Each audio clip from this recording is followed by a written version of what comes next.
Ensachele wangenya koramga juang marodiambo chenro enda manyipinyero kamano kumketera mogi TV wantegi jaloko Belinda Phillips nyinga Lydia Hokeo.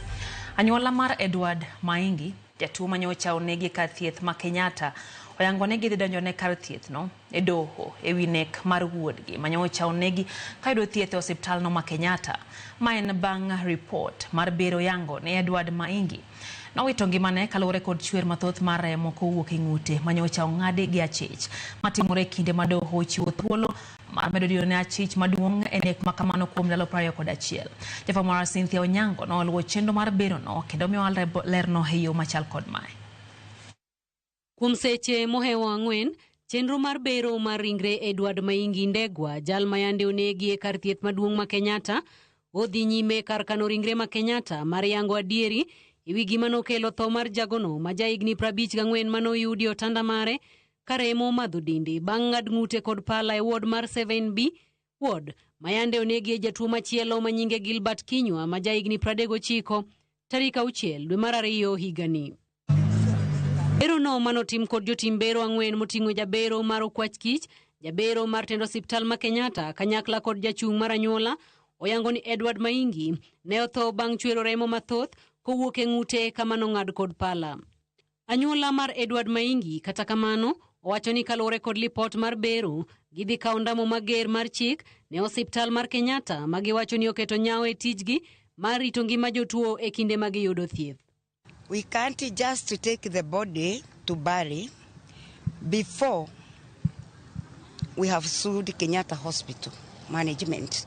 Wai Edward wacho ni kaluwore kod kaka oneno ringre Edward kinde machuo kapok otimne bero onyiso ng'eto matut kendo alanda e ng'ute makelo penjo mar ni ere kaka onge ng'ama noneno achich katimo tim makochno kata obedo ni otanda mar Edward ne yudore machiegni kod but dho ot kama jorit nitiere. Sasa nimeona vile hiyo kisu ilitumia upande hii moja mbili alafu ikakata hii kitu iko juu na hii iko hivi damu tu ndio imemwagika.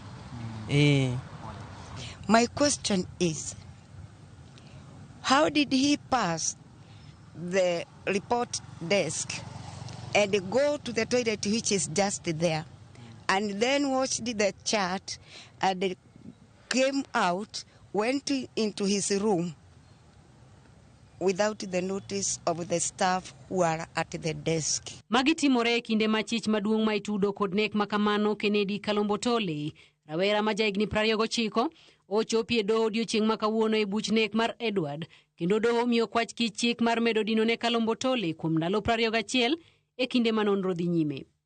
Nyaka sani adiera ewi nying mar adier mar Kevin Kalombotole kaachiel kod gunde malong'o pod nono kama lingling wacho ni en jal ma osebedo kadang' nie boma kendo ne ochopie kar thieth ma Kenyatta mar yudo thieth kata kamano osebedo jadak e osiptano kuom kinde mar ni kawe thuolo to onge kama odhiye.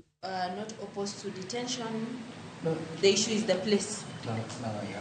Achich Kevin Kalombotole bende itudo gi nek mar Gilbert Kinyua mayande onegi osiptal achielo nogo ma Kenyatta manotimore tarik 6 dwe mar 2 higani mabende noyudi ka olir ng'ute kod pala ka kinde ni koro penjo medo bedo mathoth ewi arita mar jotuo osiptal ma Kenyatta bang' nek ariyogi.